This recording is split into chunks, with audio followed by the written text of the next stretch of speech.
Mes parents ont ignoré mon événement pour le match de football de mon frère, pour découvrir plus tard que c'était mon mariage. Après que les photos ont explosé en ligne, papa a menacé de divorcer. Maman est en pleine crise. Mon frère est furieux. Maintenant, toute la famille s'effondre morceau par morceau. Salut Reddit.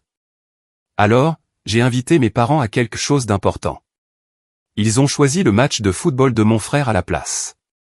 Je ne leur ai pas dit que c'était mon mariage. Les photos ont été mises en ligne. Maintenant, ma famille est dans le chaos. Voici comment tout s'est passé. Je m'appelle Sam, j'ai 28 ans, je suis maintenant marié, j'ai un bon travail, une vie décente. Mais si vous demandez à ma mère, elle n'a qu'un seul enfant digne d'intérêt, et ce n'est pas moi. Mon jeune frère, Mike, 22 ans, est né et est apparemment devenu le fils autour duquel toute notre maison devait tourner. Ma mère, 52 ans maintenant, est devenue l'une de ces mères qui pensent que les statistiques de football de leur enfant sont le centre de l'univers. Elle n'était pas comme ça avant. Je me souviens qu'elle était normale quand j'étais petit, les projets scolaires sur le frigo, sa présence à ma foire des sciences, ce genre de choses. Puis Mike est arrivé et c'est comme si j'avais été effacé de la photo de famille. Peu importe que j'ai payé mes propres études universitaires, que je ne leur ai jamais demandé un centime et que j'ai maintenant une vraie carrière. Pour ma mère, les seules histoires qui valent la peine d'être racontées commencent et se terminent avec Mike et le match qu'il a joué le week-end dernier. Mon père, 53 ans, ne m'a jamais crié dessus ou quoi que ce soit, mais il ne lui a jamais tenu tête non plus. Il restait simplement assis en arrière-plan pendant que maman présentait Mike comme une future star de la NFL. Papy Joe, le père de mon père, était le seul à souligner à quel point c'était malsain. Il vit à quelques états de là, à environ 3 heures de route de chez mes parents, mais il appelait chaque semaine, et il n'a jamais caché qu'il pensait que maman faisait du favoritisme. Il le lui a dit en face une fois à Noël. Maman ne lui a pas parlé pendant des mois après ça. Une chose qui me pique encore, mes grands-parents avaient créé un fonds d'études pour moi. Après un petit incendie de maison pendant ma 3e année de lycée, maman a commencé à l'appeler un « fonds d'urgence » et a dit qu'il avait été utilisé pour les réparations. Des années plus tard, j'ai appris la vérité. Une grande partie a servi à payer la première voiture de Mike et une autre partie à la compte de son appartement quand il a commencé l'université. À l'époque, j'avais 2 emplois juste pour payer mon propre loyer. Les gens me demandent pourquoi je n'ai pas coupé les ponts plus tôt. La vérité, c'est que j'ai essayé pendant des années d'obtenir une forme d'approbation. Je n'arrêtais pas de penser que si j'atteignais suffisamment de jalons, il finirait par être présent. Ça n'est pas arrivé. Papy Joe était le seul à se montrer fier de moi. Quand j'ai obtenu mon diplôme universitaire, il m'a envoyé une lettre manuscrite disant qu'il aurait aimé être là et a glissé un billet de $100 à l'intérieur, car tout homme mérite une boisson fraîche après avoir traversé l'estrade. C'est le genre d'homme qu'il est. J'ai rencontré ma femme, Nora, à l'université. Nous avons commencé comme amis, travaillant tous les deux au même bureau de la bibliothèque. Elle a su très tôt pour les problèmes familiaux car elle les a vus de ses propres yeux. En première année, mes parents ne sont venus sur le campus qu'une seule fois durant toute l'année, parce que l'équipe de Mike avait un match à l'extérieur non loin de là. Ils ne m'ont même pas appelé pour qu'on se voie. Je l'ai découvert grâce à des photos sur Facebook. Nora est tout le contraire de ma famille. Ses parents sont présents pour tout. Même les petites choses. Comme lorsqu'elle a eu une exposition de photos, sa mère a apporté des biscuits pour toute la classe. Voir ça a été étrange pour moi au début. Quoi qu'il en soit, l'histoire commence vraiment l'année dernière, après une bêtise que Mike a faite en ligne. Mais pour expliquer pourquoi ça m'a tant touché, il faut comprendre le schéma. Mike est bon au football depuis le collège. Je ne vais pas mentir, il est talentueux. Il a obtenu une bourse pour une bonne université. Mais à la manière dont mes parents se comportaient, on aurait dit qu'il était déjà au Hall of Fame. Maman a une pièce entière à la maison remplie de ses maillots, médailles, photos d'action encadrées. Pendant ce temps, j'ai payé mes études sans aucune aide. Je me suis lancé dans la tech, j'ai grimpé les échelons lentement. Quand j'ai acheté ma première voiture avec mon propre argent, maman a dit « Oh, c'est bien », avant de se lancer dans une tirade sur le fait que l'entraîneur de Mike pensait qu'il pourrait battre un record cette saison-là. C'était comme ça à chaque fois. Papy m'a dit une fois au téléphone, « Arrête d'essayer de battre ton frère pour être leur favori. Construis ta propre vie. Un jour, ils remarqueront ce qu'ils ont manqué. » À l'époque, je pensais qu'il essayait juste de me réconforter. Il s'est avéré qu'il prédisait l'avenir sans le savoir. Car un soir, il y a environ un an, Mike a publié quelque chose sur Instagram qui a déclenché une réaction en chaîne que personne n'avait vu venir. C'était une courte vidéo de lui à une fête, musique à fond. Lui, tenant un verre, riant avec ses coéquipiers.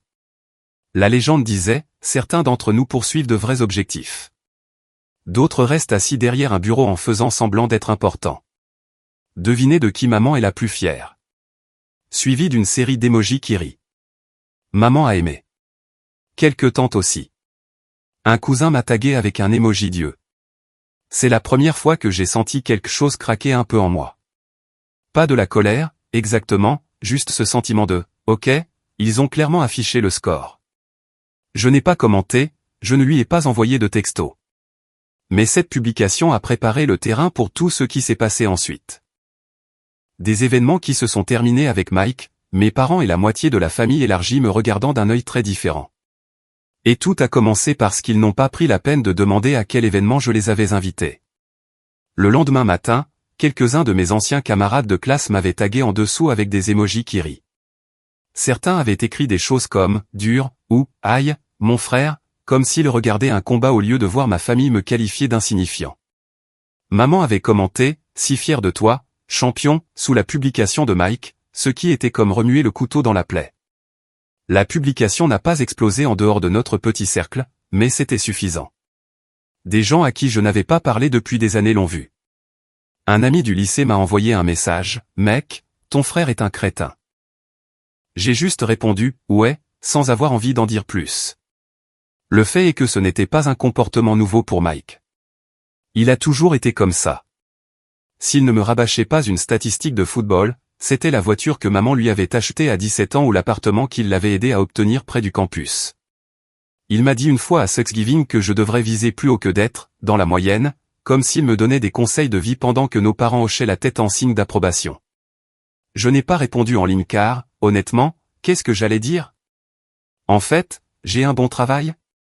Ça vous donne juste l'air d'être sur la défensive. Au lieu de ça, je me suis concentré sur le travail. À l'époque, je dirigeais une petite équipe produit dans une entreprise de technologie de taille moyenne.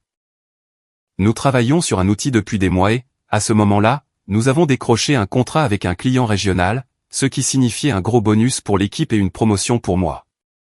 Ce n'était pas aussi tape à accent grave-l'œil que le sport, mais c'était le genre de choses que les gens de mon domaine respectaient. Je n'en ai pas parlé publiquement. Je l'ai dit à Nora, à Papy Joe au téléphone.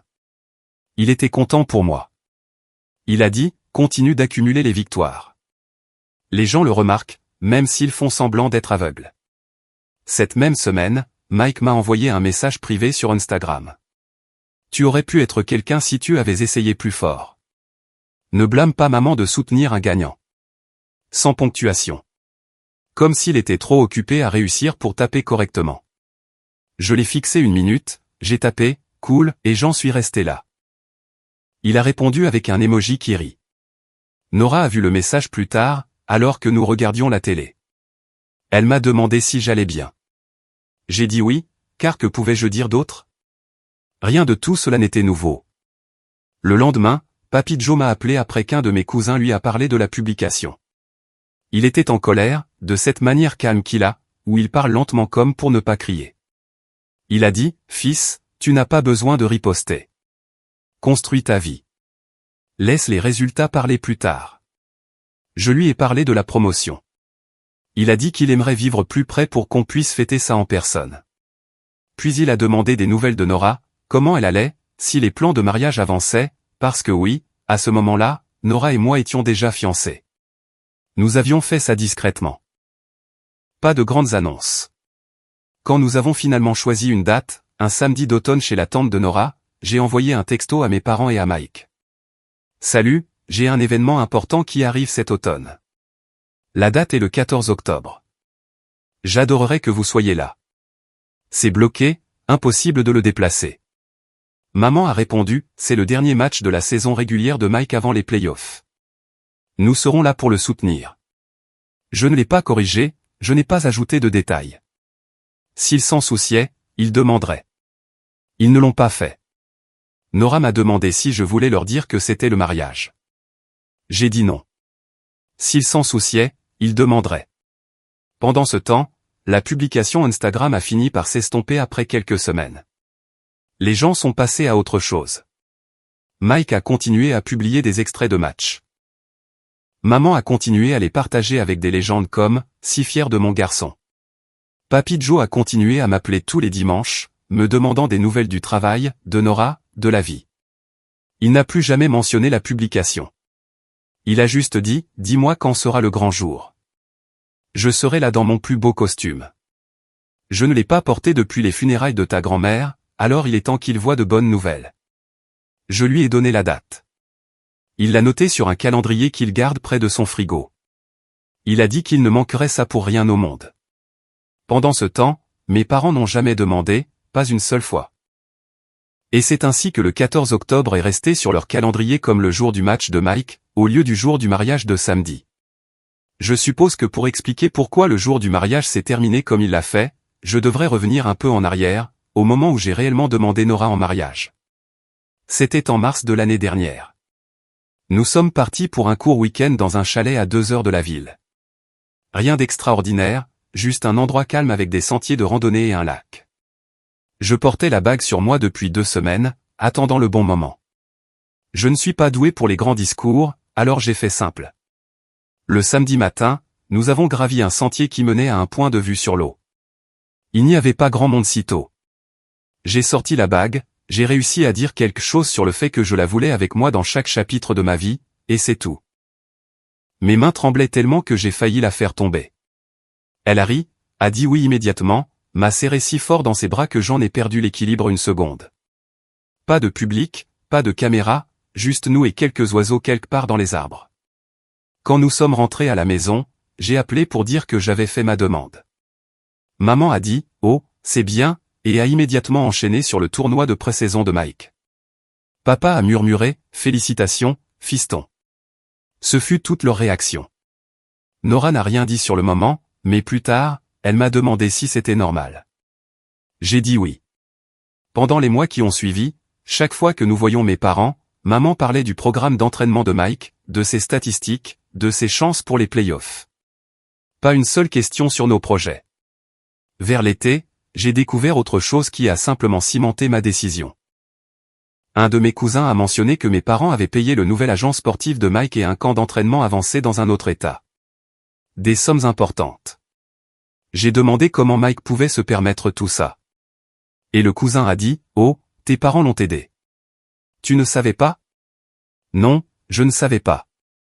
Apparemment, ils avaient utilisé le peu qui restait de ce même fonds d'urgence dans lequel ils avaient pioché des années auparavant, le fonds d'études qui était censé m'aider pour mes études supérieures avant qu'il ne s'épuise. Je me souviens être resté assis là un moment, laissant l'information s'imprégner. Il ne s'agissait même plus de l'argent. C'était le schéma. Tout pour Mike. Les miettes pour moi, si tant est qu'il y en ait. Je ne me suis pas disputé avec eux. Je n'ai pas soulevé le sujet du tout.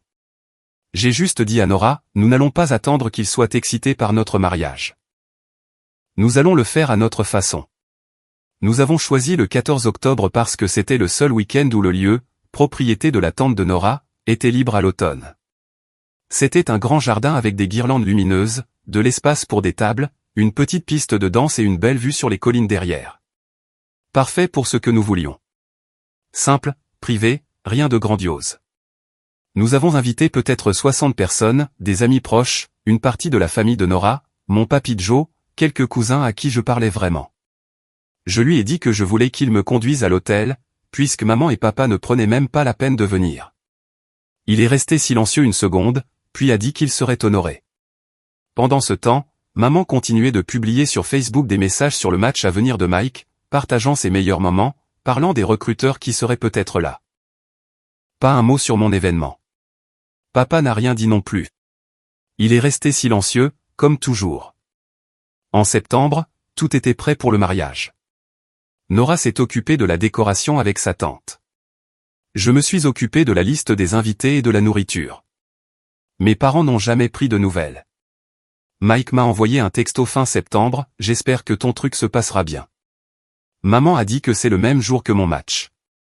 Mauvais timing, lol. Je n'ai pas répondu. Avec le recul, c'est à ce moment-là que j'ai cessé d'attendre quoi que ce soit d'eux. Le 14 octobre de l'année dernière est arrivé vite.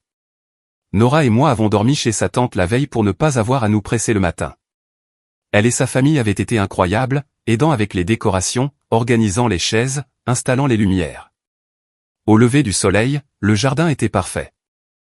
Ce n'était pas un mariage dans une immense salle de bal, mais c'était juste. Des guirlandes lumineuses à travers le jardin, des tables garnies de fleurs simples, une arche louée pour la cérémonie, et une petite installation pour le DJ dans un coin.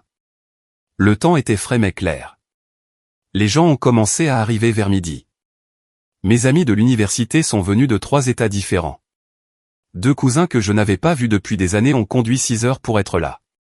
Tout le monde demandait si mes parents venaient. J'ai dit non.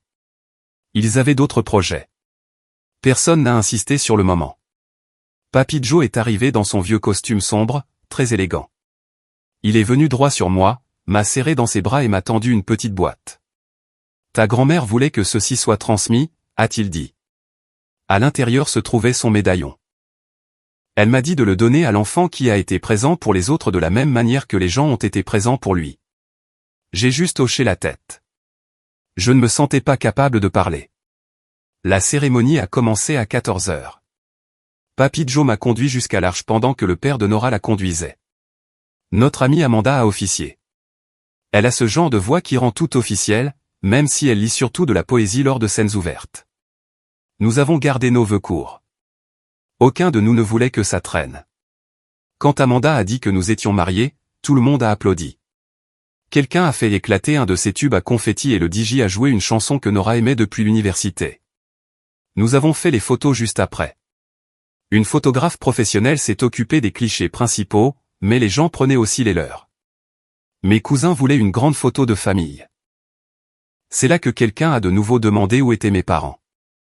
J'ai dit, Mike avait un match. Il ne pouvait pas venir. Quelques parents ont échangé des regards mais n'ont pas commenté. Papy Joe s'est penché vers moi à un moment donné et a dit, ils vont le regretter. Le dîner était un buffet. Barbecue, pâtes, salade, rien de sophistiqué, mais en abondance. La tante de Nora connaissait un traiteur qui nous a fait un prix, et les gens se sont resservis. Nous avons payé le mariage nous-mêmes.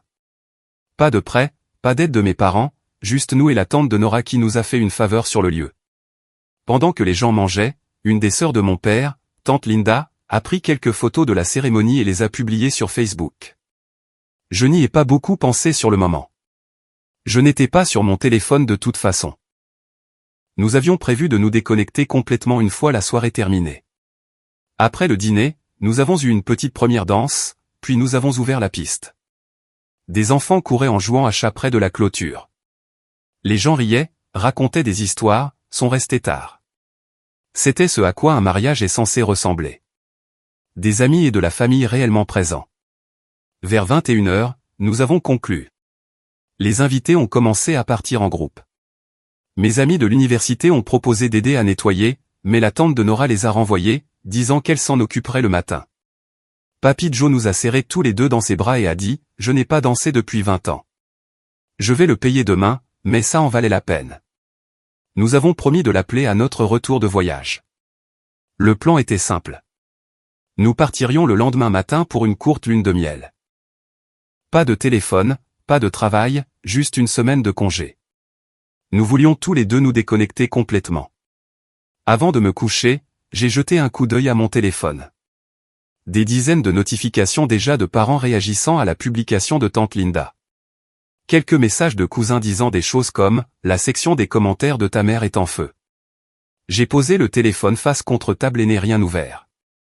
Je me suis dit que ça pouvait attendre notre retour. Le lendemain matin, nous avons chargé la voiture, dit au revoir à la tante de Nora et sommes partis. Ça faisait du bien de tout laisser derrière nous pour un moment. Pas d'appel, pas de texto, pas de drame pendant 7 jours consécutifs. Juste nous, des sentiers de randonnée, quelques petites villes que nous n'avions jamais visitées et des soirées tranquilles.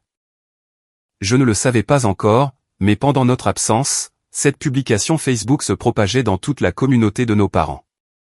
Des gens qu'ils connaissaient depuis des décennies la partageaient, la commentaient, demandant pourquoi ils n'étaient pas au mariage de leur propre fils. Au moment où nous sommes rentrés, les choses avaient complètement explosé. Quand Nora et moi sommes rentrés une semaine plus tard, j'ai allumé mon téléphone pour la première fois depuis le mariage. Il a à peine eu le temps de démarrer que les notifications ont commencé à affluer sans arrêt. Appels manqués, textos, messages vocaux, tags sur Facebook, des dizaines. Au début, j'ai cru qu'il s'était passé quelque chose de grave, comme un accident. Mais ensuite, j'ai ouvert Messenger et j'ai vu un mur de messages concernant la publication du mariage de tante Linda. Elle avait publié une dizaine de photos, nous à la cérémonie, Papy Joe portant un petit toast, la piste de danse. Sa légende disait « Magnifique journée pour célébrer Sam et Nora ». Certains ont choisi d'autres priorités, mais nous autres, nous avons passé un moment merveilleux. Cette phrase, certains ont choisi d'autres priorités, c'est ce qui a tout déclenché. Des gens de notre ville natale ont commencé à la partager avec des commentaires comme « Attendez, ses parents ne sont pas venus, et, n'avait-il pas aussi manqué sa remise de diplôme ?»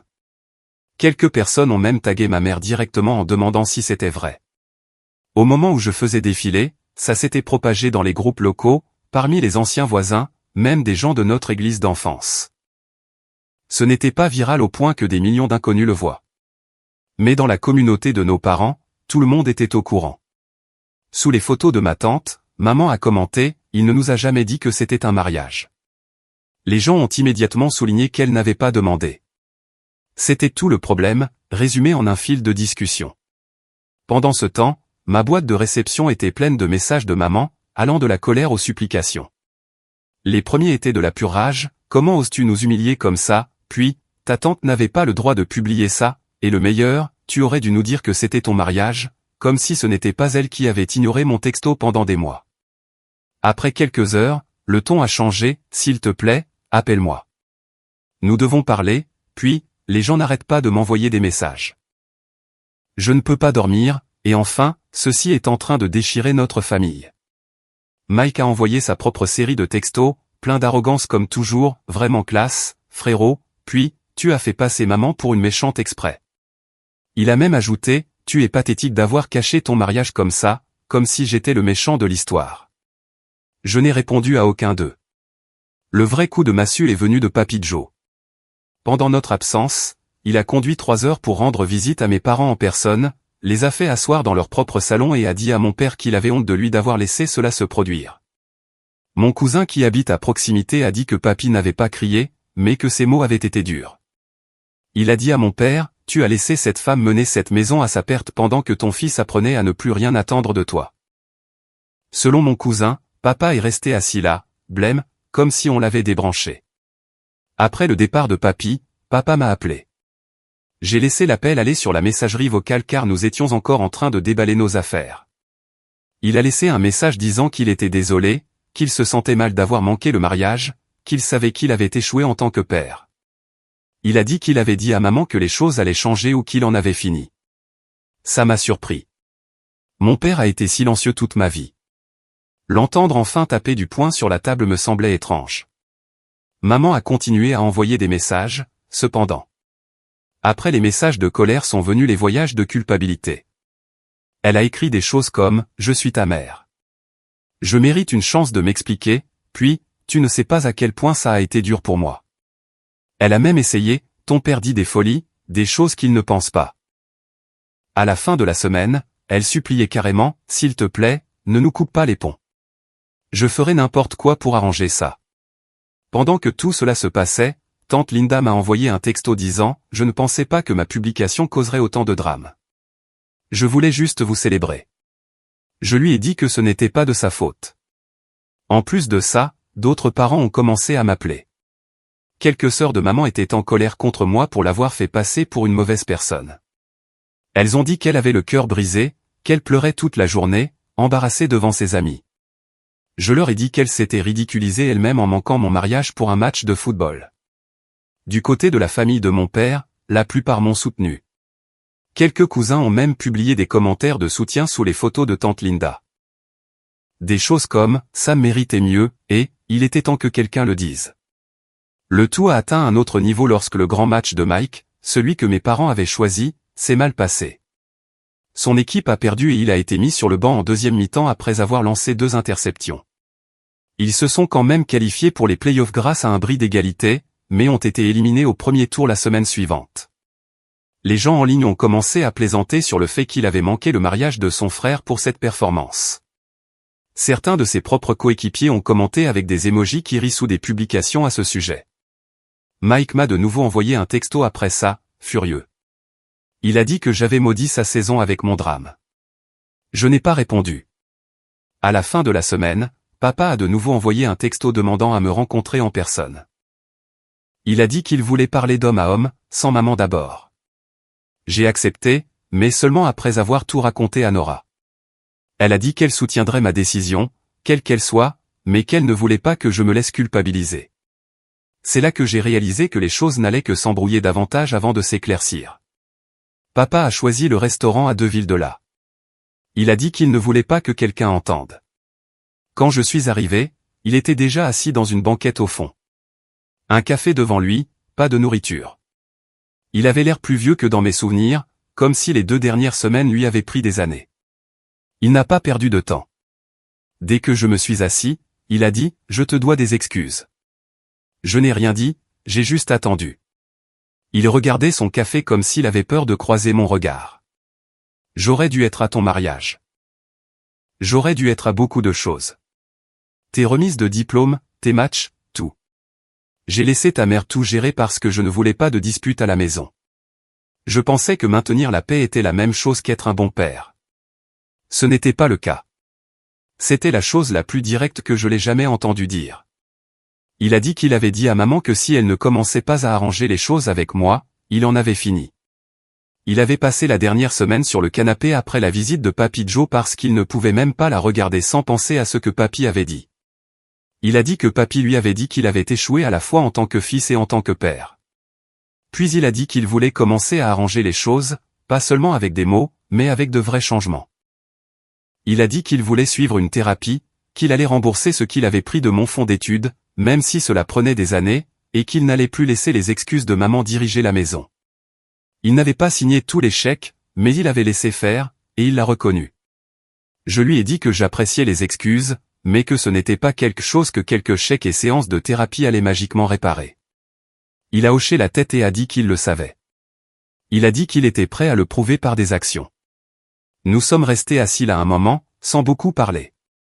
Quand la serveuse est venue, il a commandé de la tarte pour nous deux, comme si ça allait rendre les choses moins lourdes. Ça n'a pas marché, mais je l'ai mangé quand même. 2 jours plus tard, maman a envoyé un texto demandant à me rencontrer aussi, cette fois avec eux deux. Nora est venue avec moi. Je n'allais pas supporter ça seule. Nous nous sommes retrouvés au même restaurant. Maman avait l'air dévastée. Les yeux gonflés, les cheveux en désordre, comme si elle n'avait pas dormi. Elle a commencé directement par « Tu ne nous as pas dit que c'était ton mariage.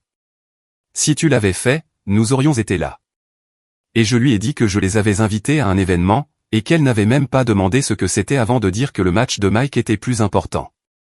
Elle a essayé de dire que c'était un malentendu, qu'elle avait supposé que ce n'était pas majeur parce que je n'avais pas insisté. J'ai dit, c'est ça le problème. Tu ne t'es jamais assez soucié pour demander? Elle s'est mise à pleurer, pas de petites larmes discrètes, mais des sanglots bruyants dans une serviette en papier. La serveuse n'arrêtait pas de jeter des coups d'œil. Maman a dit qu'elle pensait soutenir l'enfant qui en avait le plus besoin. Que la carrière de Mike avait une fenêtre d'opportunité et qu'elle voulait lui donner toutes les chances. J'ai dit qu'elle ne le soutenait pas. Elle était obsédée par lui et avait oublié qu'elle avait un autre enfant. Je lui ai parlé du fonds d'études, des remises de diplôme, des anniversaires qu'elle avait manqués, je les ai énumérés pour qu'elle ne puisse pas faire comme si c'était juste une histoire de mariage. Elle n'arrêtait pas de dire qu'elle était désolée. Je lui ai dit que, désolé, n'effaçait pas des années de choix. Papa est resté silencieux, sauf pour dire qu'il commençait une thérapie et qu'elle devrait venir aussi. Il a dit que les choses changeaient, qu'elle le veuille ou non. À la fin du repas, je leur ai dit que je ne coupais pas les ponts, mais que je ne prétendais pas non plus que tout allait bien. Je leur ai dit que s'ils voulaient une relation, cela prendrait du temps et de réels efforts. Fini les excuses unilatérales. Maman a hoché la tête à travers ses larmes. Papa avait juste l'air fatigué, mais a dit qu'il comprenait. Le lendemain, Mike a envoyé un texto demandant à me rencontrer, d'homme à homme. Nous nous sommes retrouvés au parc près de mon appartement. Il est arrivé avec son sweat de l'équipe, l'air agacé avant même que nous commencions à parler. Il a dit qu'il était sous la pression des recruteurs, des entraîneurs, que toute sa saison s'effondrait. Il a dit que l'histoire du mariage avait pris plus d'ampleur qu'elle n'aurait dû. Je lui ai dit que ça avait explosé parce que nos parents avaient passé des années à faire comme si je n'existais pas pendant qu'il me le frottait au visage. Il a dit qu'il n'avait pas demandé à être le favori. J'ai dit, ouais, mais tu en as bien profité. Il ne l'a pas nié. Il a juste donné un coup de pied dans le gravier près de ses pieds et a dit, les gens me détestent maintenant à cause de ça. Je lui ai dit que les gens détestaient ce qu'il représentait, une famille qui avait mis un enfant sur un trône et ignoré l'autre. Il a demandé si on était en bons termes. J'ai dit que nous n'étions pas des ennemis, mais que nous n'étions pas non plus des frères. Pas pour le moment. Il n'a rien eu à répondre à ça. Quand je suis rentré, Papy Joe a appelé pour prendre des nouvelles. Je lui ai parlé des discussions. Il a dit qu'il était fier que j'ai gardé la tête froide et que je ne me sois pas laissé entraîner dans une autre dispute. Tiens-t'en à ce que tu as dit et laisse le temps faire son œuvre, m'a-t-il conseillé. 2 jours plus tard, mon patron m'a offert un poste de responsable sur une nouvelle ligne de produits au travail. Plus de responsabilités, meilleur salaire. J'ai accepté. Pour la première fois depuis des semaines, j'avais l'impression que quelque chose dans ma vie avançait pendant que le reste d'entre eux était coincé à gérer le désordre qu'ils avaient créé. À l'arrivée de l'hiver, les choses s'étaient calmées, du moins de mon côté.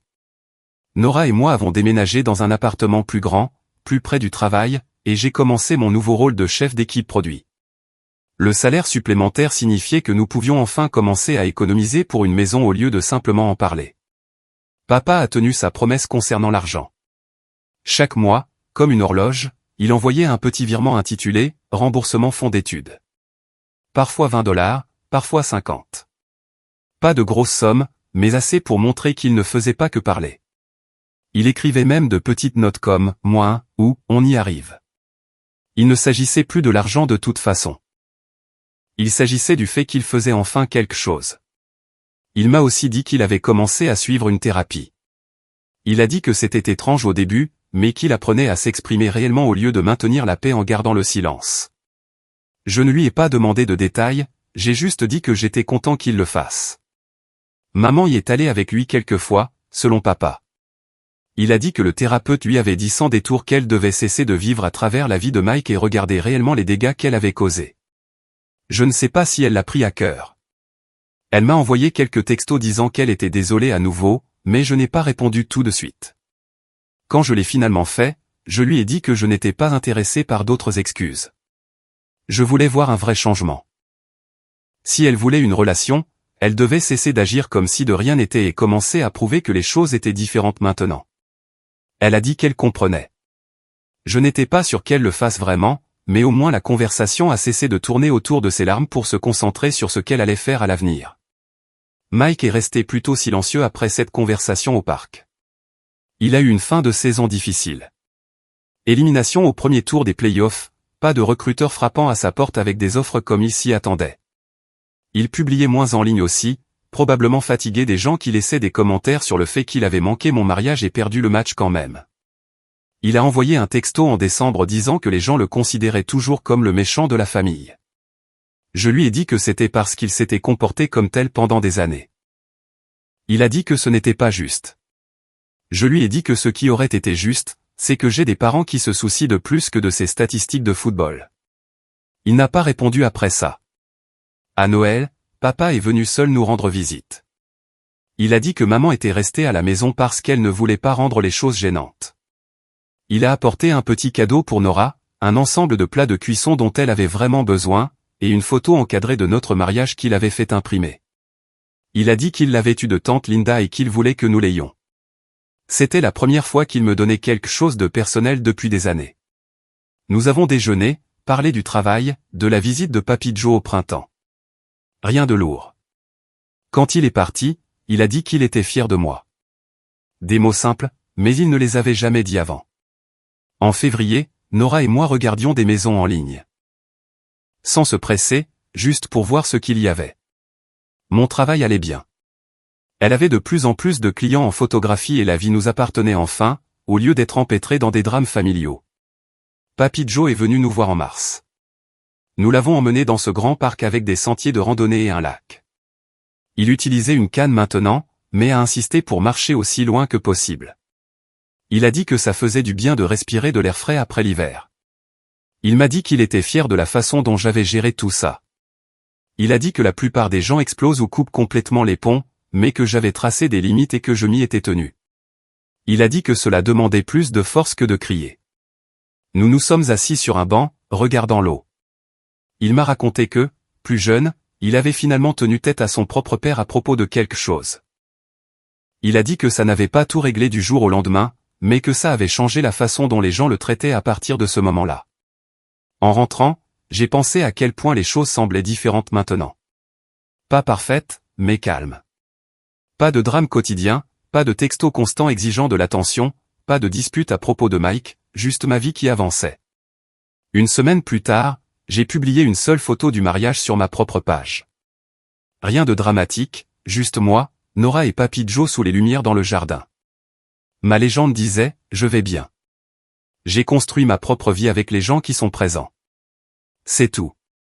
Pas de hashtag, pas de longue explication, pas de commentaires activés. Après ça, j'ai rangé mon téléphone, je me suis assis sur le canapé avec Nora et Papy, et j'ai regardé le soleil se coucher par la fenêtre. Pour la première fois depuis des années, j'avais l'impression que tout était enfin à sa place. YouTube vient de lancer cette nouvelle fonctionnalité Hype. Si vous êtes captivé par cette histoire, cliquez sur ce bouton Hype. Cela dit à YouTube, cette vidéo mérite d'exploser, et cela permet de vous proposer des histoires encore plus folles.